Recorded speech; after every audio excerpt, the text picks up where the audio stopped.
So hello all of you, map sessions for prelims examination. I hope we all are taking up the revisions with the leads that I'm giving you.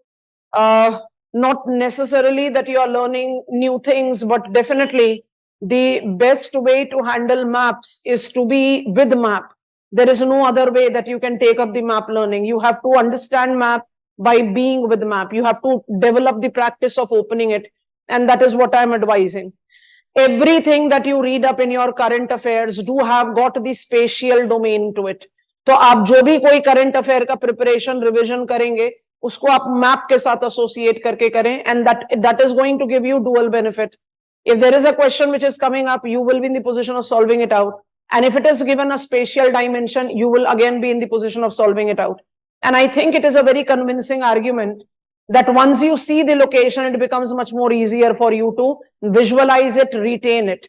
And that is what we are trying to do. Map learning basically is it involves that strategy. Okay, I purposefully opened up this map to begin with Asia. If I go with a very general kind of definition that you get from any of the encyclopedia, dictionary, how do I define a continent? Continent is a big mass of land that is surrounded by water. उस perspective में मुझे अपने world के 6 continents बिल्कुल clearly demarcated दिखाई देते हैं. North America, South America, Antarctica, Africa, Oceania. But when it comes to Europe and Asia, it's always a debate कि इसको हम क्यों नहीं एक कॉन्टिनेंट कंसिडर करते. Ultimately it's a continuous land mass. But when I take up the reference, of course the debate is settled down now. It is no longer an active debate all together. But what is the reason that we separate out Europe and Asia? It's all because of their economic, cultural, and other diversities that don't make them compatible. And we are continuing on with what goes not in favor of the definition of continent in treating Europe and Asia as separate. Yesterday we closed down while talking about Caucasus states, and that is the reason I've selected this map. ये map में आपको demarcation of Asia बहुत आराम से समझ में आएगा. No countries mentioned here. Let us not talk about countries right now. I want to begin from here, which I told you yesterday. अब ये जो बाउंड्री लाइन आप ब्लू एंड ग्रीन के बीच में देख रहे हैं, इस बाउंड्री लाइन को आप 3 चीजों से कंसिडर करें. एक है यूरल माउंटेन, दूसरा है रिवर यूरल, एंड तीसरा है कैस्पियन सी. जैसे ही आप इन तीनों कंस्टिट्यूएंट को डिमार्केट करते हो, west becomes Europe and east becomes Asia. But as soon as I take east becomes Asia, I have got the problem here. So I change the color to red. I have got problem here. ये जो territorial area है, which is between Black Sea and Caspian Sea. It lies west of Caspian Sea and is constituent of Asia. यहीं से ही शुरुआत करते हैं.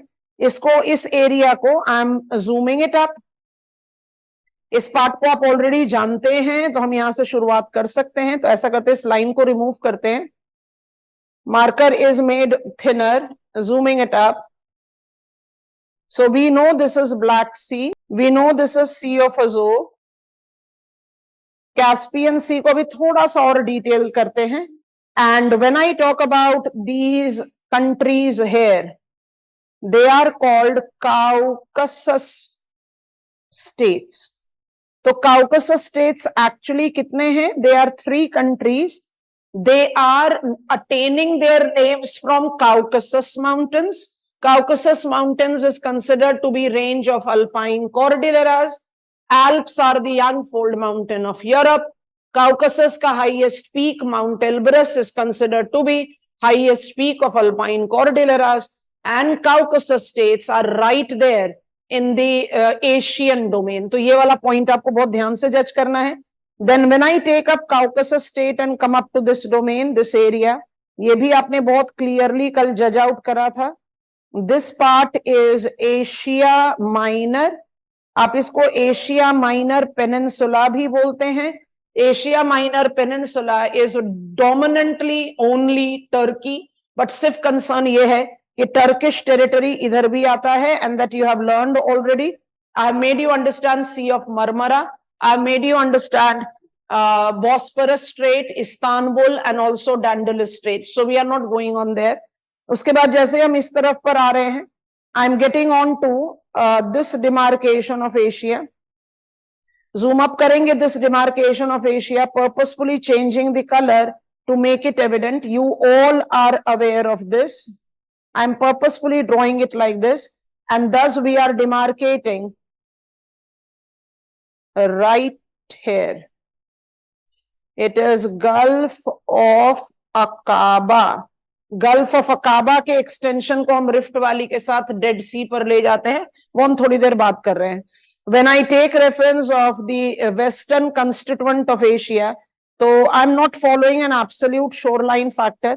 Shape थोड़ा सा डेविएटिव हो जाए कोई बात नहीं. This is my Red Sea, you all are aware of, it is in Rift Valley. So basically हम ये कह रहे हैं कि रेड सी से लेकर गल्फ ऑफ अकाबा से डेड सी तक you have got the extension of Rift Valley. Dead Sea अभी हम वेस्ट एशिया में हाईलाइट करेंगे. When I take my change over from Red Sea to Gulf of Aden, I have got the small strait right here, जिसके बारे में भी हम African continent के साथ बात कर चुके हैं. It is Bab el Mandeb. When I take reference of Bab el Mandeb, I relate it to Eastern Africa, of course, Horn of Africa as more defined domain. So Gulf of Aqaba, Red Sea, Bab el Mandeb, Gulf of Aden are the marginal waters that you can take up south of what we are noticing as Asia Minor. और जैसे ही आप इस demarcation को extend out करके इधर ले जाते हैं, सबसे पहली चीज नोटिस करोगे that you have created a peninsula which is called Arabian Peninsula. Arabian Peninsula is one of the big land masses of Asia, and this entire region that we have highlighted so far with three constituents, Caucasus, Asia Minor and Arabian Peninsula, gives me the demarcation of, so I stretch out the arrow here and write down, this is Persian Gulf. अब इसको normally Persian gulf नहीं कहते, new Prince of the school atlases में आपको दी gulf लिखा हुआ मिलेगा. Persian name जो है वो पर्शिया से डोमेन हो रहा है. Persian Gulf basically gives me the appropriation of the location. The Gulf is what is more utilized. That is what I can say. And this is Gulf of Oman. So when I say what is making Arabian Peninsula a peninsula, so it is surrounded by Red Sea, Persian Gulf, zoomed out, zoomed in, Red Sea, Persian Gulf, Gulf of Aden, Gulf of Oman. And जो इसका southern boundary जाता है वो जा रहा है Arabian Sea के साथ. अरेबियन सी का एक्सटेंशन अभी 2 मिनट में लेते हैं. When I ask you to take up this projecting arm which I have purposefully drawn, अब ये अपने आप में इंपॉर्टेंट एरिया डिमार्केट हो गया because we are taking it up as Qatar. अगर इसको थोड़ा सा जूम अप कर दें, यही है आपका Qatar. When you take up the reference of this Qatar, that is world FIFA world cup है, तो इससे रिलेटेड क्वेश्चंस पूछे जा सकते हैं. ज्यादा कुछ डिफिकल्ट पॉइंट तो नहीं है, but yes this is the peninsula. अच्छा, जैसे ही हम इस पेनिनसुला से एक्सटेंड आउट करें to get on to this domain, यहाँ पर भी you are aware of we are having several strategic ports that we are incorporating, including the Chabahar that we are having. But before going there, अब आ गया मेरा एक और straight. अब इस स्ट्रेट को आप जब कंसिडर कर रहे हो, this is called, I write it here, it is called Strait of Hormuz. और माइंड करेंगे ये सारे के सारे इंपॉर्टेंट चोक पॉइंट्स में इंक्लूडेड होते हैं. International maritime organisation IMO identifies very strongly these as the choke points in the navigable links of the world. जैसे ही आप अरेबियन पेनिनसुला से एक्सटेंड आउट हो गए, थोड़ा सा जूम आउट करते हुए इधर बढ़ रहे हैं, and I encounter the peninsular stretches of Indian landmass. Indian landmass को हम normally avoid करते हैं map of Asia में because we are willing to take up the study in details as India.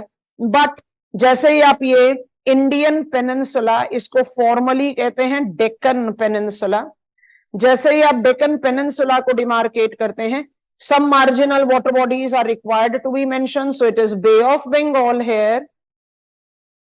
Arabian Sea हमने already लिख दिया है. श्रीलंका को जब आप ले रहे हो, अभी अब इसके लिए सिंपल जजमेंट लीजिए, हम इंडियन मैप पे आपको समझाएंगे और आराम से. So this is Indian Ocean. So Deccan peninsula as the South Asian peninsula is a peninsula because it is demarcated by Arabian Sea, Bay of Bengal and Indian Ocean.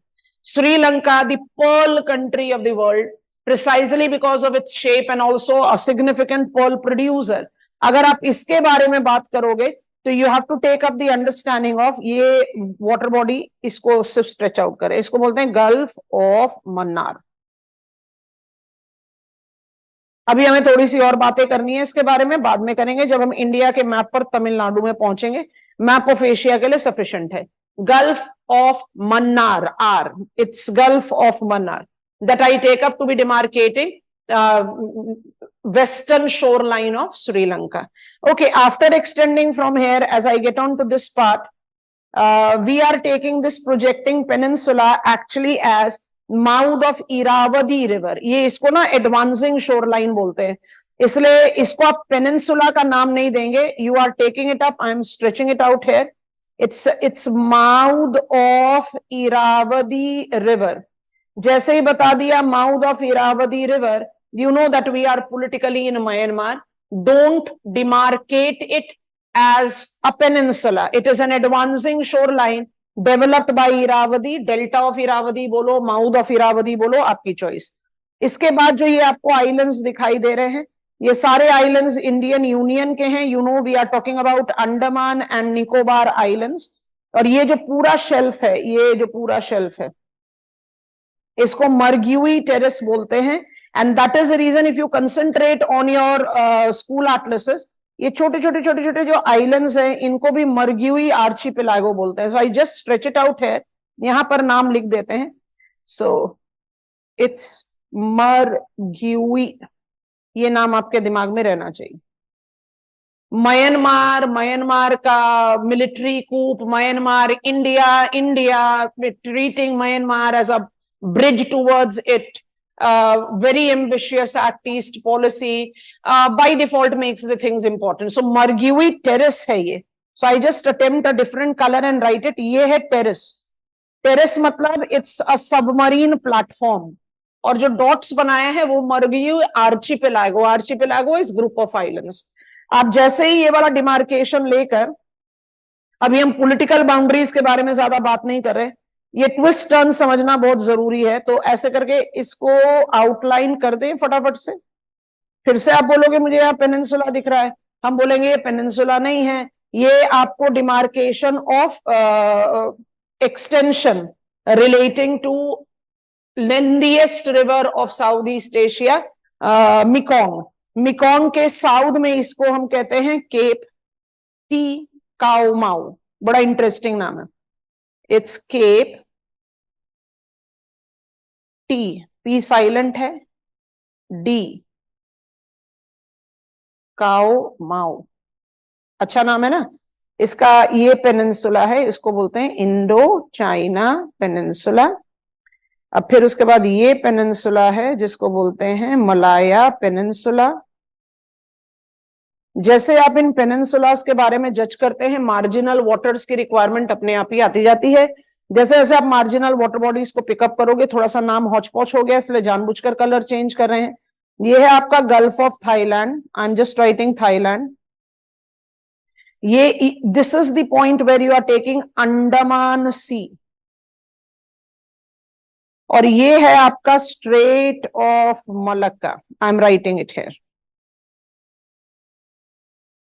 तो am I supposed to believe कि Strait of Malacca is connecting Andaman Sea and Gulf of Thailand? Not at all. It is connecting Andaman Sea with, यहां तो Java Sea को pickup करो। अच्छा, इसमें भी एक ट्रिक है नाम का, वो आपको बता रहे, या फिर आप इसको एसोसिएट करेंगे साउथ चाइना सी से। So I purposefully write it like this, South China Sea. Marginal water bodies that makes Malaya the peninsula is Andaman Sea, Gulf of Thailand, South China Sea. And Strait of Malacca is demarcating Malaya Peninsula from one of the biggest islands of Indonesia. Its name is Sumatra. और जो आपको यहाँ marginal water bodies के नाम याद रखने हैं, क्योंकि ये मोज़ैक ऑफ आइलैंड्स हैं, तो आपको याद होना चाहिए। ये मेरा आइलैंड है, इसका नाम है जावा। जावा आइलैंड के नॉर्थ में Java Sea, maximum of the seas are named after the island. अगर आप थोड़ा सा रैशनल लेंगे, आपको नाम ऑफ द आइलैंड एंड नाम of the marginal water body बहुत आराम से समझ में आएगा। We are talking about the two principal islands of Indonesia, तो ऑटोमेटिकली इसके बीच के स्ट्रेट का डिमार्केशन बनता है, और जैसे इसके बीच के स्ट्रेट का डिमार्केशन लेते हैं, वो बहुत पॉपुलर वन है, इट्स सुंडा स्ट्रेट। आपको हमने Java trench with Java deep दिखा दिया था, that is all related to these Indonesian islands. इसके बाद जितने छोटे छोटे आइलैंड्स है, लंबोक है, बाली है, you take them as the examples of lesser Sunda Island. I insist on Flores and I insist on Timor.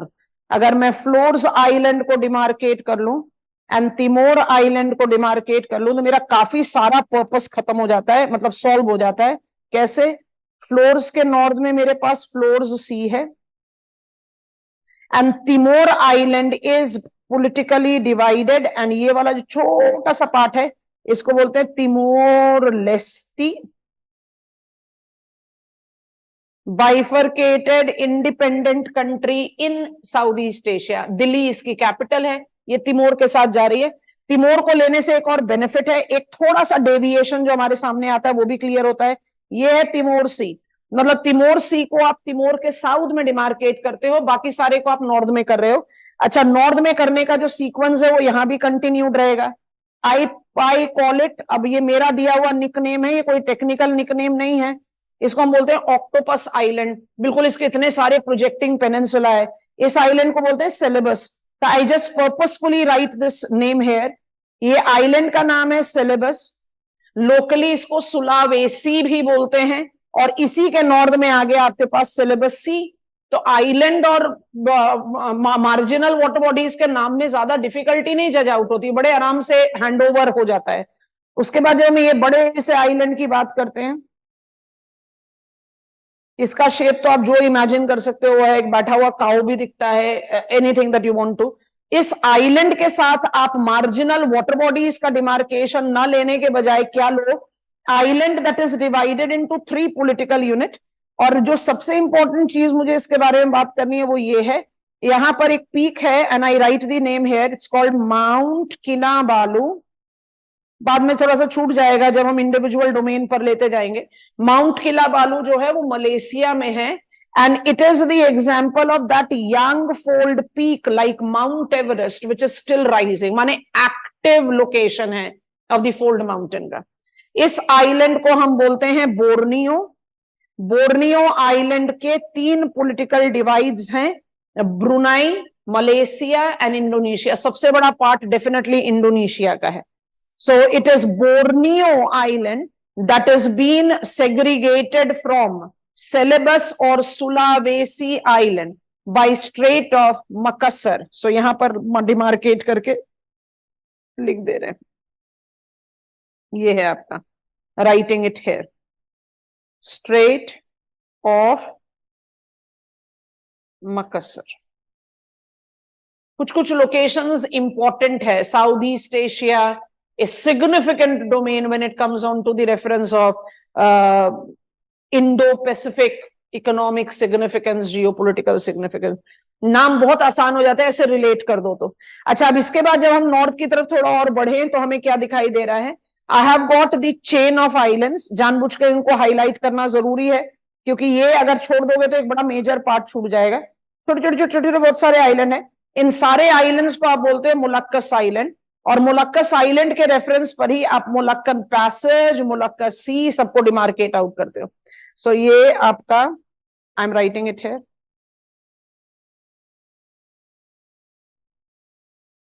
मोलक्कस islands से मोलक्कस पैसेज स्ट्रेट बोल सकते हैं, is taking me to.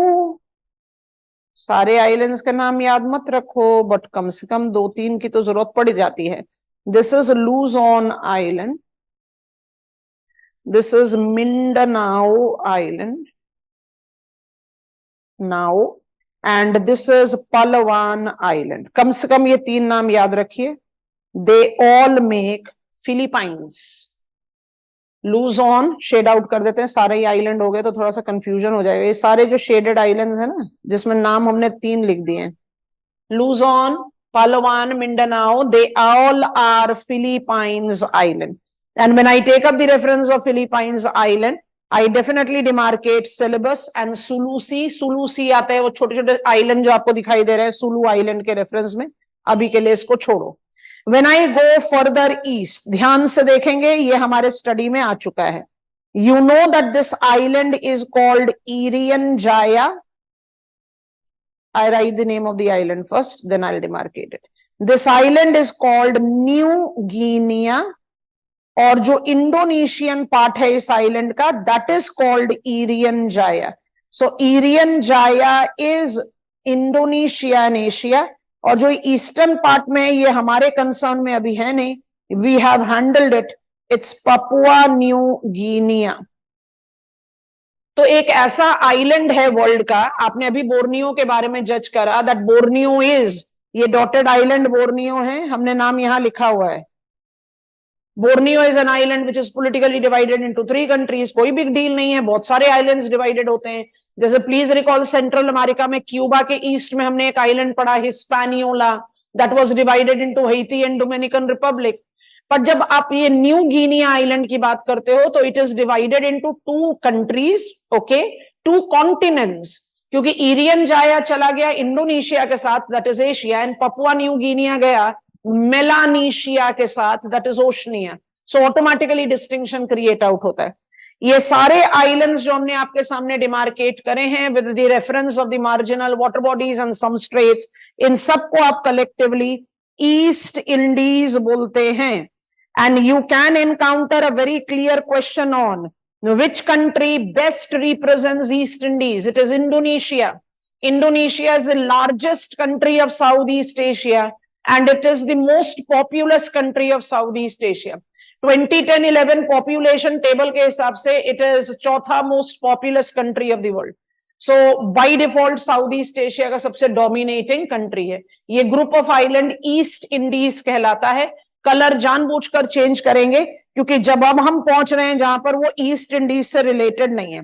So I just go here, ये introduction, NCERT पढ़ रहे हो ना आप लोग, एनसीईआरटी में आपने सुना होगा, रीड किया होगा, Asia the largest continent of the world is continent of contrast. इसमें इतनी सारी चीजें हैं कि जब तक इसको एक जनरल ओवरव्यू लेकर नहीं पढ़ोगे कंफ्यूजन क्रिएटेड रहेगी। Okay, I proceed towards north and I now change it to red. हम जैसे नॉर्थ की तरफ बढ़ते हैं मुझे ये एक आइलैंड दिखाई दे रहा है। This island is Hainan island. Hainan island China का हिस्सा है। This is the island that is called Taiwan. We all are aware of Taiwan China का टग ऑफ वॉर। एंड बहुत ध्यान से देखते जाओ, आ गया एक important peninsula. This is Korea or Korean Peninsula and I need to now attempt the marginal waters. तो marginal waters के लिए थोड़ा zoom up करके South China Sea तो लिखा ही हुआ है, मार्कर बिल्कुल थिन है हमारा। This is the part which is called Gulf of Tonkin. अच्छा, ध्यान से नोटिस करेंगे, रिवर्स के बारे में भी बात बता नहीं रहे। Gulf of Tonkin is mouth of river Tonkin, which is in northern Vietnam. Tonkin river को वियतनाम में रेड रिवर भी बोलते हैं। रेड रिवर बोलने का सिंपल रीजन ये है कि इसका जो पूरा कैचमेंट एरिया है इसमें डोमिनेंटली रेड अलूवियल सॉइल है, because the movement is via the ancient block in this region. Interestingly red basin नाम जो आता है वो चाइनीज प्लेन के साथ आता है। So if I go very rough, अभी हम रिवर्स पर ज्यादा कंसंट्रेट नहीं करना चाह रहे। If I go very rough, ये है मेरा लोकेशन ऑफ, अभी हम बिल्कुल रफली डिमार्केट आउट, ये मेरा लोकेशन है चांग जियांग रिवर का। हमने थोड़ा सा जनरल डिमार्केशन बनाया है रिवर का। ये पूरा का पूरा चांग जियांग प्लेन्स जो है ना, इसको हम बोलते हैं red basin of the world. One of the most fertile and extensively cultivated plains of the world. China is a leading producer of almost every crop in the world. तो red river और red basin के लिए थोड़ा सा cautious रहना। जैसे आप बात करते हो Taiwan, Taiwan with लूजोन, Taiwan with mainland, तो रिक्वायरमेंट आ जाती है इनको डिमार्केट करने के, and I don't think it is difficult at all. यहां पर आपका आ गया लूजोन स्ट्रेट, इसलिए आपको पर्पसफुली लूजोन आइलैंड एम्फोसिस में दिया। ये नाम आ गया आपका ताइवान स्ट्रेट। तो Taiwan strait is separating Taiwan from mainland and Luzon is separating Luzon island of Philippines to Taiwan. Luzon strait के नॉर्थ में ईस्ट इंडीज कंसिडर नहीं किया जाता। East Indies is not including Hainan and Taiwan island. This is to be taken very clearly. When I take up the demarcation of the things beyond, we have the island groups and I just want to zoom it up here. पहले हम water bodies का नाम लिख देते हैं, उसके बाद आगे बढ़ते हैं। तो आइलैंड्स को अगर डिमार्केट करें तो वाटर बॉडीज बहुत इजीली जस्टिफाई हो जाएंगी। तो let me just label them. ये मेरे रूयुकू आइलैंड्स हैं। All these islands belongs to Japan. एक थ्रो अवे मार्क्स क्वेश्चन बन सकता है यहां पर, Hokkaido, and thus if I have to take up the extensions, marginal extensions, थोड़ा जूम कर दिया ताकि नाम लिखने में थोड़ी सी आसानी हो, तो देखते जाएंगे। ये आ गया आपका स्ट्रेट, इसको बोलते हैं Tsugaru strait. This is Korean strait, मेरे ख्याल से लिखने की जरूरत भी नहीं है। This is Sea of Japan, this is Bohai Gulf, this is Yellow Sea, and this is East China. Tsungaru Strait, Key Channel, Bunga Channel, right there belongs to Japan, Japanese island. और Ryukyu Island है जिसकी वजह से आप east China सी को demarcate कर रहे हो। कोरियन पेनिनसुला है that is demarcating Yellow Sea, that is the extension of East China Sea. And Bohai is going on with the Shandong Peninsula, southern part है, ये वाला एरिया को कहते हैं। छोड़ दो, इतना डिटेल्स में नहीं जाना। When I take up the extension of this territorial stretch here, मुझे दिखाई दे रहा है कि होक्काइडो के नॉर्थ में चेन ऑफ आइलैंड्स कंटिन्यूड है। ये chain of islands have become important recently because of more than 100 years after there has been the eruption of Raikoke volcano. Kurile Island and Sakhalin Island, writing the name here, are Russian islands. और Hokkaido island को आप Sakhalin and Kurile Island से easily demarcate कर सकते हैं, and that demarcation asks you to take up some of the again important straits for our consideration. So it is Soya Strait, यहाँ पर label out कर देते हैं रेड कलर से। If I continue, बहुत popular marginal water body है, इसको demarcate करें, it's sea of a coast. तो आप किसी तरह से एक डिमार्केशन तो ले ही पा रहे हो ना कि क्यूराइल आइलैंड ने सी ऑफ अ कोस्ट को डिमार्केट करा। और जब आप इस प्रोजेक्टिंग पेनिनसुला की बात करते हैं तो आप एक एनसीईआरटी की इंफॉर्मेशन ले सकते हैं। इसको बोलते हैं, I am writing down the name here, it is called Kamchatka peninsula. Kamchatka peninsula में अगर राइकोके वोल्केनो का इरप्शन नहीं हुआ होता तो हमारे पास सिर्फ एक ही एक्टिव वोल्केनो माना जाता था इन रशिया। नाम देखो अपने स्कूल एटलस में, बड़ा ही टिपिकल सा नाम है, कुलचेब सख्या बोलते हैं इसको। ये only active volcano in every conventional text book. Raikoke के बाद हमने फिर से एक्टिव डोमेन को डिमार्केट किया, and I think it goes very easy as soon as I reach here. You all are aware of this is my Chukchi peninsula, और Chukchi peninsula को बचाने के लिए international, I have to make marker very thick now, international date line का एक bent यहां दिया था और जो दूसरा बेंट दिया है वो ऐसे दिया है, because you know that these islands are Aleutian Islands that politically belongs to United States of America. Aleutian Islands that politically belongs to United States of America. तो आपने इंटरनेशनल डेट लाइन के दो बेन्स हैं उसको भी जस्टिफाई कर दिया। I don't want to go to Arctic Ocean, आपको बता दिया था Russia has got maximum shoreline with Arctic Ocean. Northern part of पूरा Siberian Russia goes up with Arctic Ocean. So what is Asia comprised of? Asia is comprised of multiple peninsulas, islands, and thus marginal waters with defined straits.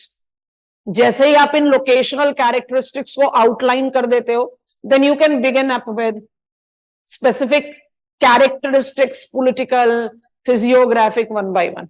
First thing that we have to learn is the political constituent, क्योंकि उसके बिना फिर ना river कहां पर है, lake कहां पर है, वो हम थोड़ा सा स्ट्रगल करने लग जाते हैं. कंट्रीज के नाम का स्पेसिफिकेशन आ जाए फिर बड़ी आसानी से समझ में आता है कि कैस्पियन सी को तो आप 5 कंट्रीज के साथ एसोसिएट कर रहे हैं, बट जो कैस्पियन का मार्जिनल एक्सटेंशन है वो उससे भी जाता है तुर्कमेनिस्तान में. तो मुझे पहले नॉलेज भी तो होनी चाहिए ना. So let us begin with the breakaway countries of former USSR in Asia. ऐसे करके शुरुआत करते हैं. तो I go to the political map. Caucasus दिखाने के लिए कैस्पियन सी हमें पता है, ब्लैक सी हमें पता है, Georgia, Azerbaijan, Armenia. The Caucasus states that we take into consideration are Georgia, Azerbaijan, and Armenia. The 3 countries that I correlate with the Caucasus Mountains in the cusp location between Black Sea and Caspian Sea. And on the same map, एक थोड़ा सा mountainous look देने के लिए वाला map select करा है. Kazakhstan, Uzbekistan, Turkmenistan, Kyrgyzstan, and Tajikistan as Central Asian countries. I'm going on to more evident map now. As Central Asian countries, as breakaway countries of former USSR.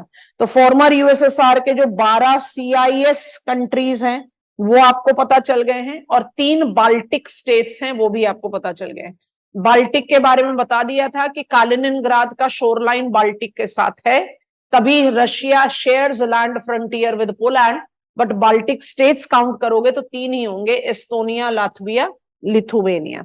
Okay, I want to go to this map to give you the justification of these 5 Central Asian countries. ध्यान से देखते जाओ, 1 by 1 demarcate out करते जाते हैं. Things will become easier for you to handle.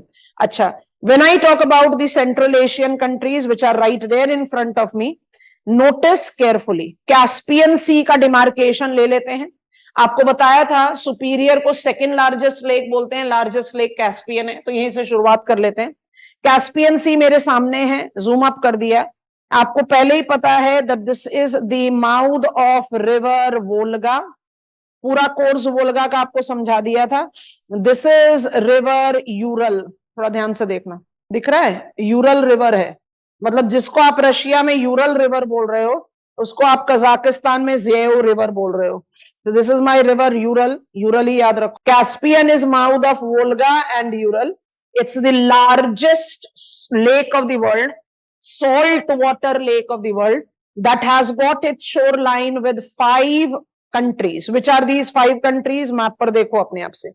Kazakhstan दिखाई दे रहा है, तुर्कमेनिस्तान दिखाई दे रहा है, ईरान दिखाई दे रहा है, अजरबैजान दिखाई दे रहा है और रशिया दिखाई दे रहा है.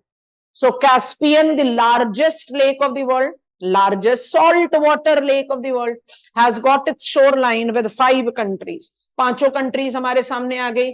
मिथ है, ध्यान से देख लो, उज्बेकिस्तान का कुछ लेना देना नहीं कैस्पियन सी से. Caspian sea is mouth of Ural river and Volga river, that we are aware of. Caspian के साथ जो आप डिमार्केशन लेते हो वो है ये, इसको नहीं मिस आउट करना. बहुत टिपिकल नेम है, but I think you should be aware of it. It is called गारा बोगाज कोई गल्फ. लिख दे रहे हैं नाम. गारा, नेम को ब्रेक करो, बहुत लंबा नाम है. बारा बो गाज कोई गल्फ.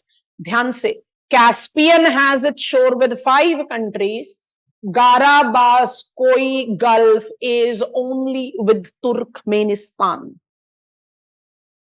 ऐसे क्वेश्चन हाथ से जाने नहीं चाहिए, बिल्कुल छोड़ना ही नहीं है.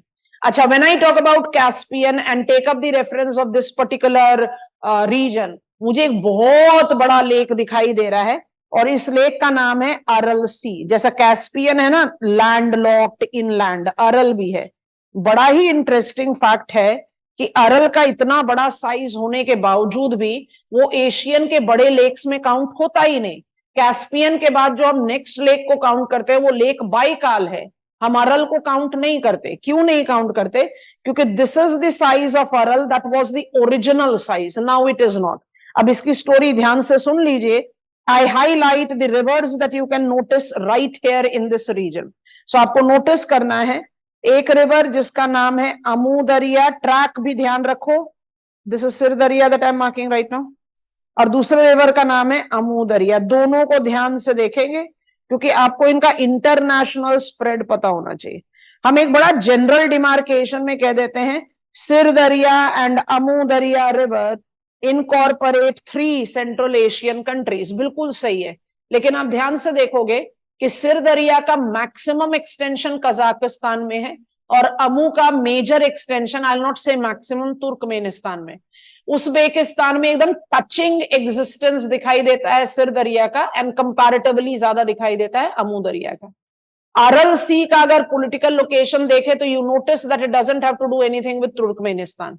तो जब आप गारा वो गाज कोई गल्फ की बात कर रहे हो तो इट्स ओनली तुर्कमेनिस्तान, और जब आप अरल सी की बात कर रहे हो तो it is Kazakhstan and Uzbekistan. ये ध्यान रखेंगे।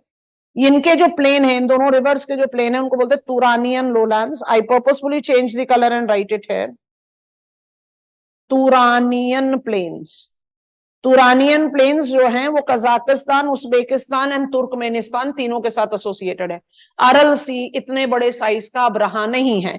अरल Sea is almost at the verge of closing because of excessive siltation, because of diversion of water of Amu and Syr दरिया।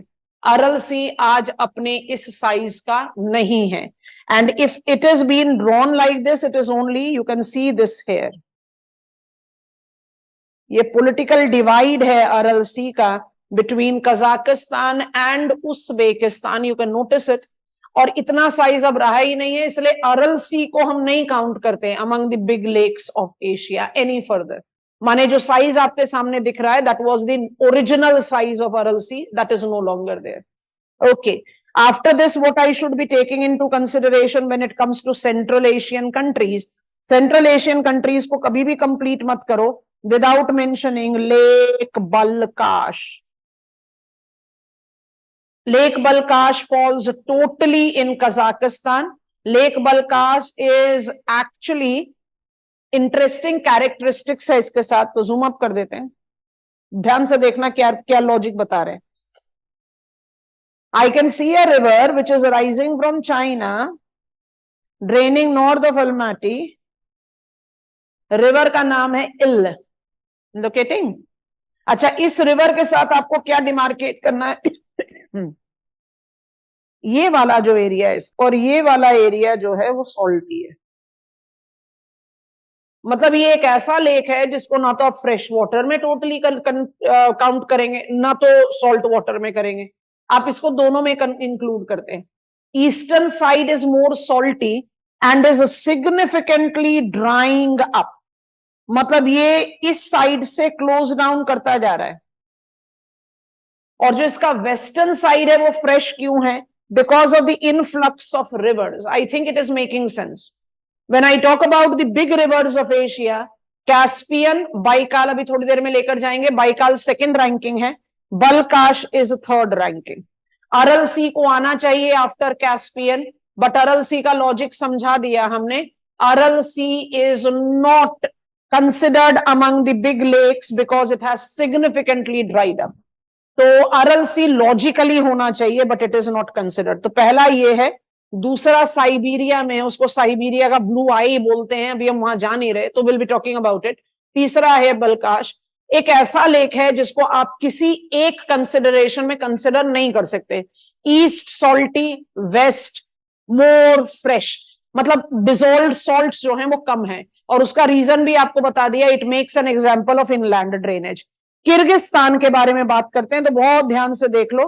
किर्गिस्तान इनकॉर्पोरेट इशिकुल लेक, ये लेक तो दिखाई दे रहा है, नाम नहीं लिखा हुआ तो हम लिख दे रहे हैं यहां पर, क्योंकि अगर आप किर्गिस्तान की लोकेशन को देखोगे टोटली माउंटेनस एरिया में दिखाई दे रहा है, and it is very clearly correlating itself. It's called Tian Shan mountain ranges, mountain range अभी थोड़ी देर में दिखाते हैं after making you familiar with the countries. Ishikul is correlated with regular seasonal ablated water, melt of glacier water, which is diluting the salt, and it is a freshwater lake altogether. So Tian Shan के साथ associated है. It very clearly gives me the freshwater domain. इसमें भी कुछ inland streams हैं, छोटी हैं, आपको उनके बारे में नाम याद नहीं रखना. And then Tajikistan, we can easily take up the reference of the last or the fifth Central Asian country. कुछ specific physiographic unit को justify नहीं कर रहे इसके साथ.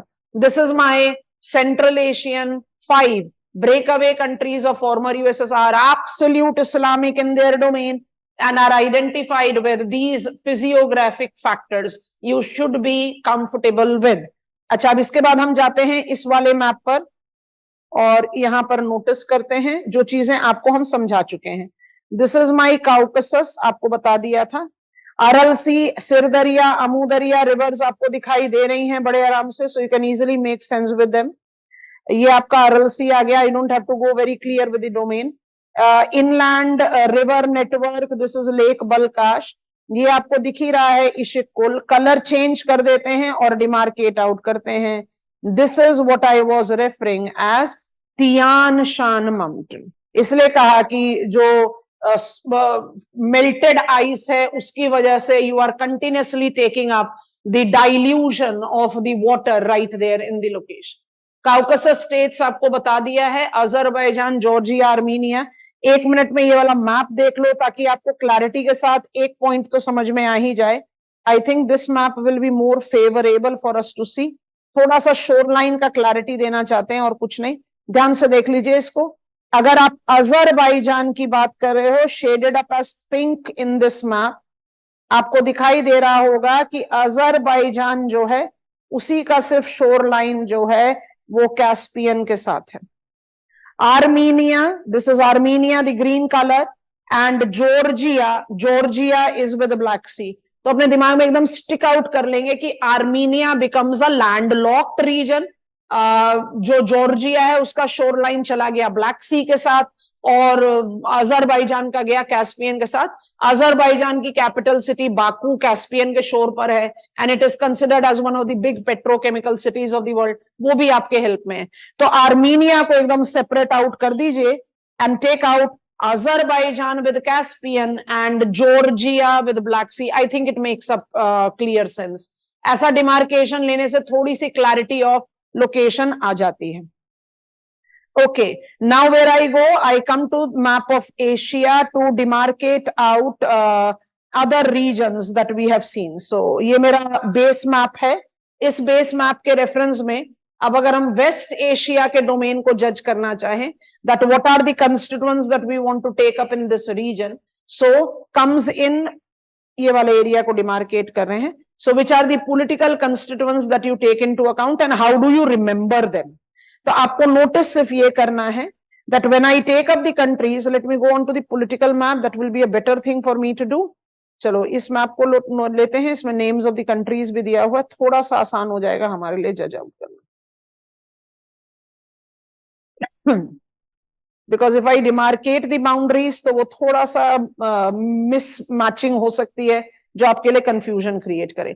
Okay, beginning up with Turkey. Turkey के बारे में बहुत सारी बातें कर ली. Turkey, the Asia Minor, the country that have its shore line with Black Sea, Mediterranean Sea, Aegean Sea. Aegean Sea में एजियन आइलैंड्स के बारे में भी बात कर लिया. जैसे ही आप टर्की के बारे में बात करते हो, you take into consideration two important lakes. एक राइट है, टूज गोलू, गोलू माने लेक, और दूसरा आपको इंटरनेशनल बाउंड्री दिखाई दे रही है बहुत क्लियरली, तो आपको इंटरनेशनल बाउंड्री को कंसिडर आउट करके लॉजिक लेना है. 1 Golu with 320 parts per 1000 is considered to be the most saline lake of the world. और बहुत ध्यान से देखेंगे that you have crossed international boundary to see the other big lake that is visible. It will be in Iran. ये दिख रहा है ना, ये बड़ा सा लेक, ये लेक ईरान में है. ये रहा मेरा international boundary visible. And this lake in Iran is called lake Urmia. Urmia is also a salt water lake because ये पूरा का पूरा एकदम जिसको कहते हैं ना डेजर्ट लोकेशन है.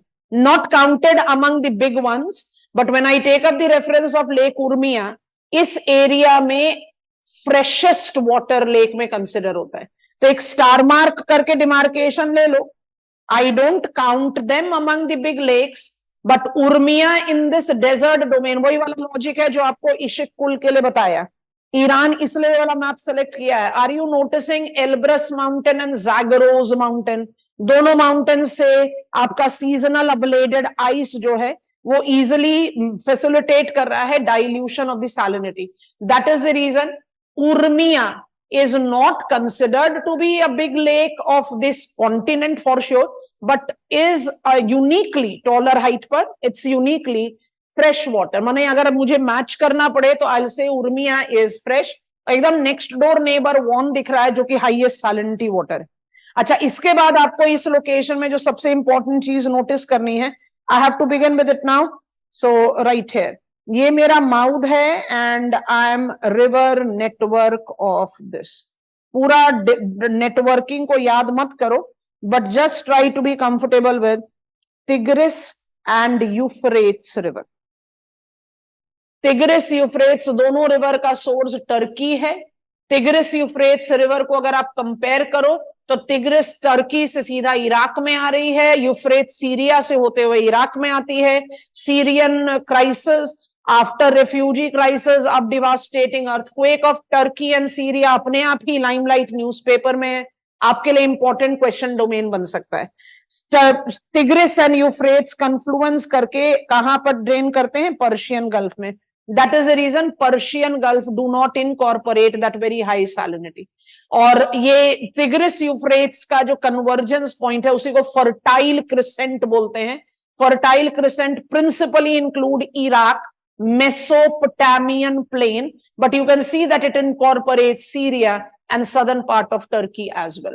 So सिर्फ एक बिग रिवर सिस्टम जो मुझे यहाँ दिखाई देती है, बिग रिवर बोला, अदरवाइज जॉर्डन रिवर डेफिनेटली है, तो एक जो बिग रिवर दिखाई देती है वो तिग्रिस यूफ्रेट्स है। इसके बाद जब आप कंट्रीज को याद करने की कोशिश करें तो ईरान के बारे में आपको बता ही दिया है, एल्ब्रस एंड ज़ैगरोस माउंटेन जज करना है। Iran is known for lake Urmia, Iran is known for, ये पूरा का पूरा प्लाट्यू एरिया है तो इसको प्लाट्यू ऑफ ईरान बोल दीजिए। इट डजंट हैव प्लेन, दिखाई दे रहा है आपको, ग्रीन कलर दिख ही नहीं रहा मुझे ईरान में ज्यादा। When I take reference of Iran, इसका छोटा सा प्लेन एरिया जो आपको नोटिस में आ रहा है राइट हेयर डॉट कर दिया, this has to do with your Tigris Euphrates river का रिपेरियन एरिया, नहीं तो ये प्लेन से टोटली डिप्राइव्ड है। And Iranian locations incorporate very typical deserts, और ये पूरा टोटली डेजर्ट एरिया है जिसमें sandy desert in the eastern boundary neighbouring Afghanistan as the desert, extensive desert domain of Iran, otherwise plateau of Iran.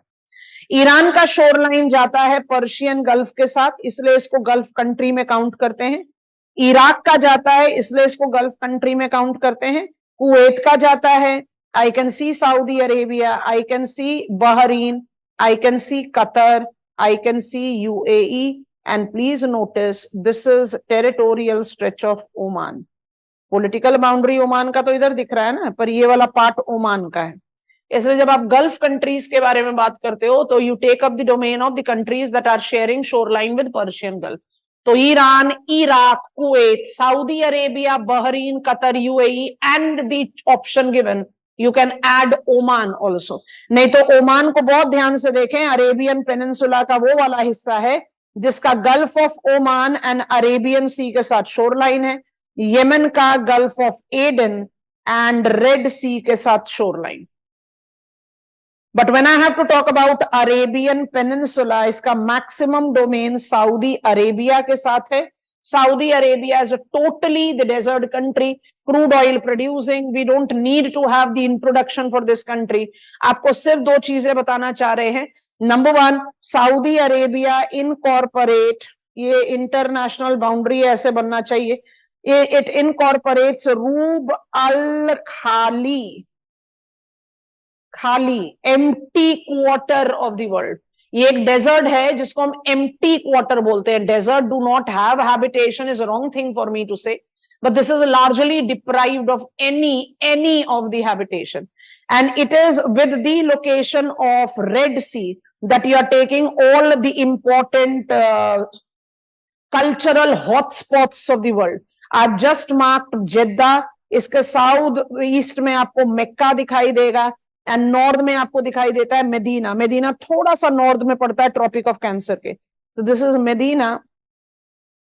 Note करेंगे Jeddah is absolutely at port. This is Mecca. Cultural hotspots जिसको बोलते हैं, Jeddah is with the, they all are with the Red Sea shoreline. और जितने crude oil producing pipelines, new oil fields, बहुत सारी चीजें हैं जो आपके कंटेम्प्रेरी स्टडीज में पढ़ते हो, उनका डिमार्केशन लेना. ये मेरा गल्फ ऑफ अकाबा है. आप इस गल्फ ऑफ अकाबा के साथ जैसे ही इस एरिया में स्प्रेड आउट करेंगे, I make my marker very thin. Notice करते जाओ Jordan international boundary, Jordan Israel international boundary. ये आ गया मेरा डेड सी. डेड सी का सैलिनिटी 240 पार्ट्स पर 1000 है, क्योंकि इसका एक्सटेंशन आ रहा है Gulf of Aqaba, Jordan River, Dead Sea, इसलिए हम इसको among the saline water bodies में काउंट करते हैं. ये आपको दिखाई दे रहा है एक थोड़ा सा बटरफ्लाई, हाफ बटरफ्लाई शेप का. You know this is Palestine, this is Lebanon, and when I take up this Jordan territory, आपको नोटिस क्या करना है, दैट जॉर्डन इजराइल, जॉर्डन को आप गल्फ ऑफ अकाबा से एसोसिएट कर रहे हो, इजराइल लेबनान को आप मेडिटेरेनियन सी से, सीरिया को आप मेडिटेरेनियन सी से, Iraq Persian gulf. So when I talk about West Asian countries, actually Southwest Asian countries, Arabian Peninsula का dominating reference तो Saudi Arabia है, no one is denying. But then you should be comfortable with which country is having shoreline where. अब जब आप अपने pipeline, new discovered oil field, natural gas pipeline की networking के बारे में बात करो तो थोड़ा सा कॉशियस हो जाना. Syria, Lebanon, Israel, Mediterranean sea, Jordan, gulf of Aqaba, Iraq, Kuwait, Bahrain, Qatar, UAE, Persian gulf, and of course Oman. जब आप सऊदी अरेबिया की बात कर रहे हो तो पर्शियन गल्फ, रेड सी दोनों के साथ एसोसिएटेड है. जब आप ईरान की बात कर रहे हो तब आप पर्शियन गल्फ और कैस्पियन सी दोनों के साथ एसोसिएटेड है. And remind yourself that Iran is counted among the 5 countries that are having their shoreline with Caspian sea. Location इसी तरह से जस्टिफाई हो सकते हैं. मजाक है, Asia is the continent of contrast. Because will be learning Indian map separately, तो south Asia के लिए सिर्फ आपको यही बताना चाह रहे हैं, जरा ध्यान से देख लो कि जैसे ही हम ईरान को क्रॉस करके ईरान पाकिस्तान इंटरनेशनल बाउंड्री पर आ जाएं, तो आपको एक कंट्री अफगानिस्तान को जरा डिमार्केशन में ले लेना चाहिए. अफगानिस्तान को आप सार्क का मेंबर बोलते हो, but Afghanistan is geographically south west Asia का टेरिटरी. मतलब जिस ग्रुप में आप ईरान, अरेबियन पेनिनसुला, टर्की को ले रहे हो, उसी ग्रुप में आपको अफगानिस्तान को लेना चाहिए. And when I take Afghanistan into consideration, यहां पर भी दिख रहा है but I want you to see it on this, थोड़ा सा क्लैरिटी से दिखाई देगा. अफगानिस्तान के साथ जब आप बात करते हो तो ये है आपकी एक प्रिंसिपल स्ट्रीम जिसका नाम है रिवर हेलमंद. और जब आप अफगानिस्तान की बात करते हैं तो आपको नोटिस करना पड़ेगा कि अगर ये एल्ब्रस माउंटेन है, ये जागरोज माउंटेन है, ये ईरान पाकिस्तान का सुलेमान माउंटेन है, तो ये यहाँ का जागरोज, सब यंग फोल्ड माउंटेन. आपको बता दिया था ये दस्ते लुत है जो कि एक sort of political boundary create कर रहा है between Afghanistan and Iran. And Helmand basin ही है जो आपको थोड़ा सा लो लाइंग एरिया दिखा रहा है इन अफगानिस्तान. नहीं तो अफगानिस्तान भी dominantly up mountainous region incorporating the colder climate because of its height and is definitely known for its all political devastation and Taliban re-coming up into the power. ये rivers पहचान में आ रहे हैं, Tigris, Euphrates, Urmia, Van, Tuz Golu. I think it is comfortable. When you try to take up the reference of locations like this, it becomes so easy. ये पूरा का पूरा मुझे प्लेन दिखाई दे रहा है, बट प्रॉब्लम सिर्फ इतना है कि ये सब के सब रूब अल खाली का मेंबर है, डेजर्ट है, totally desert. The mountains out here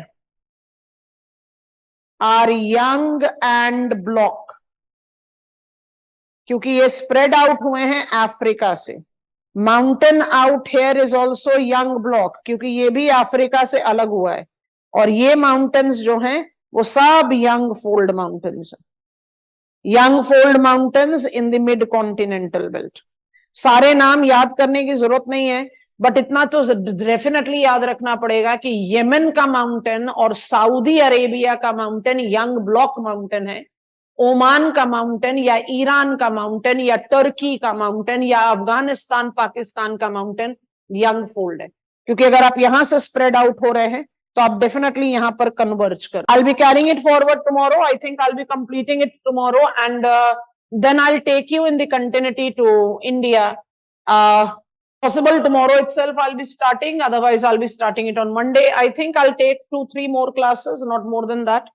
I'll give you the understanding. Asia में इंफॉर्मेशन इतना ओवरलोडेड है कि किसी भी पॉइंट को अगर मिस आउट कर दें तो कुछ at least central Asia, west Asia are areas where we are having the dominant geopolitical economic happening. So वो भी उस तरह से भी important हो जाता है, and then it gives me the lead towards India. So we'll take that. So okay, I hope the session was enriching. Do revise the way I am asking you to. Of course, I'll talk about the latitudes that are right here. अब वो हमारे लिए बहुत आसान हो गया ना, वो एक final formality है जिसको हम पूरा कर लेंगे. Bye bye. See you tomorrow.